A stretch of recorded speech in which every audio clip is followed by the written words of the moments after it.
তিস্তা। আহ, নামটা শুনলেই আগে মনে হতো নদীর চেয়ে জলকষ্টের নাম। নৌকায় উঠলে মনে হতো কি জানি নামতে পারবো কিনা। কিন্তু এখন আমি দাঁড়িয়ে আছি সেই সেতুর বুক চিরে গড়ে ওঠা বিশাল হরিপুর চিলমারি তিস্তা সেতুর উপর। চারপাশে বাতাস, নিচে নদী, সামনে দিগন্ত, আর আমি সেলফি মুডে। হ্যালো ভাই, আসসালামু আলাইকুম। ওয়ালাইকুম আসসালাম ওয়া রাহমাতুল্লাহি ওয়া বারাকাতুহু। ভাই ভালো আছেন? আলহামদুলিল্লাহ। আপনি কোথায় আছেন? আবার আছি হরিপুর ব্রিজ দেওয়ার জন্য। কোথা থেকে আসছেন? মাছের আদর্শ বাজার। একটু ঘুরে দাঁড়ান। অমিত ভাই, আপনার অনুভূতি কেমন? খুব ভালো লাগতেছে। কেন বলেন তো? আবহাওয়া পছন্দ। আবহাওয়া ব্রিজ দেখে কেমন লাগছে? খুব ভালো লাগছে। ভাই ইয়েস।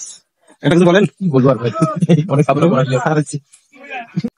এইগুলো আমাদের স্বপ্নের হরিপুর চিলমারি তিস্তা সেতু। আসলে এখানে আসলে অন্যরকম একটি অনুভূতি তৈরি হয় নিজের মাঝে। যেমনটা প্রকৃতি তেমনটাই ব্রিজ আমাদের স্বপ্ন। এই ব্রিজের অভাবে আমরা একটি সময় রংপুর হয়ে ঘুরে যাচ্ছি, বা রংপুর হয়ে ঘুরে গেছি একটা সময় আমরা। কিন্তু আসলে এই ব্রিজ হওয়াতে আমাদের 3 থেকে 4 ঘন্টা পথ কমে গেছে। আসলে ঢাকা যাওয়ার যে বিরক্তিকর জার্নি, সেটা আমাদের অনেকটা আরামদায়ক হয়ে গেল।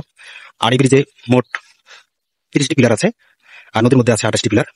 আর এই হরিপুর চিলমারি তিস্তা সেতুর দৈর্ঘ্য হচ্ছে 1490 মিটার, অর্থাৎ প্রায় 1.5 কিলোমিটার। প্রতিদিন, প্রতিক্ষণে, প্রতি সময়ে অসংখ্য পর্যটক এই হরিপুর চিলমারি তিস্তা সেতু দেখার জন্য আসে। আসলে এখানে স্বপ্ন, আসলে এটা একটা বড় পাওয়া আমাদের জন্য। বিশেষ করে আমাদের চিলমারি, মিরপুর অর্থাৎ কুড়িগ্রাম জেলা বিশেষ করে এই বেশি উপকৃত হবে এই ব্রিজের কারণে। আমাদের রাজধানী ঢাকার যোগাযোগের আমাদের একেবারেই অনেকটা সহজ হয়ে গেল, এবং সেই সাথে আমাদের এই তিস্তা পাড়ের উপকূলের মানুষের উন্নয়ন ঘটলো। ব্যবসা বাণিজ্য, চাষাবাদ, সব ধরনের উন্নয়ন ঘটলো। নদী ভাঙ্গন রোধ হলো, দুপাশে নদী শাসন করা হয়েছে এই ব্রিজ উপলক্ষে। তারপরে চিলমারি এবং গাইবান্ধা রোডে যে রোডগুলো বেহাল দশা ছিল সেগুলো পাকা হয়ে গেল।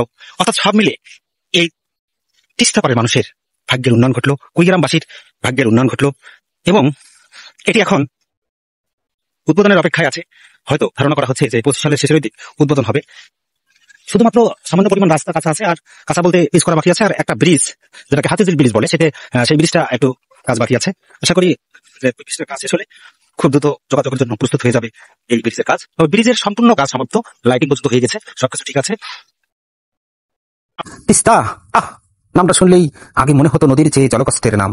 নৌকায় উঠলে মনে হতো কি জানি নামতে পারবো কিনা। কিন্তু এখন আমি দাঁড়িয়ে আছি সেই সেতুর বুক চিরে গড়ে ওঠা বিশাল হরিপুর চিলমারি তিস্তা সেতুর উপর। চারপাশে বাতাস, নিচে নদী, সামনে দিগন্ত, আর আমি সেলফি মুডে। এখানে আসার আগে শুনেছিলাম সেতু এখনো সম্পূর্ণ হয়নি। মনে করেছিলাম হাইরে বাঙালি প্রকল্প, শুরু আছে শেষ নাই। কিন্তু এসে দেখি বেশিরভাগ কাজ শেষ, একেবারে দারুণ। শুধু একটা ছোট্ট অংশ 96 মিটার আর্চ ব্রিজ বাকি। শুনে মনে হলো হালকা সাজগোজ বাকি আছে, পাত্রপক্ষ আসলে উদ্বোধন হবে। যে হারে মানুষ ঘাটে দাঁড়িয়ে সেলফি তুলছে, মনে হলো সেতু তো না, যেন নতুন কোনো সিনেমার শুটিং স্পট। কিন্তু মজার ছলে বললেও এটা আসলে বিশাল কিছু। স্থানীয় বিরুদ্ধে বললেন, বাবা, জীবনটাই বদলাই যাবে। আগের মতো পায়ে হাঁটা, নৌকা অপেক্ষা সব ইতিহাস হয়ে যাবে। আমি শুনে একটু আবেগে পড়ে গেলাম। সেতু শুধু ব্রিজ না, এটা একটা অনুভব, একটা নতুন সকাল। আমি মনে করি তিস্তার উপর দিয়ে এখন শুধু পানি নয়, বয়ে যাবে উন্নয়ন, আশা আর জীবনের সেতুবন্ধন। আমি ঘুরে এসে বলেছি, বন্ধুদের সঙ্গে একটা ট্রিপ দেওয়ার মতো জায়গা এটা। ছবি ভালো আসে, বাতাস ভালো লাগে, আর মন ভালো থাকে। এই সেতু শেষ হলে কেবল রাস্তা নয়, দূরত্ব কমে মানুষের মনেও। তো যারা এখনো জাননি, আপনারা প্ল্যান করেন, আমি তো বলেই দিলাম, তিস্তার বুকের উপর দাঁড়িয়ে দেখা যায় ভবিষ্যতের বাংলাদেশ। আর যদি সময় না থাকে, আমার ভিডিও দেখেই ঘুরে আসুন। কেমন?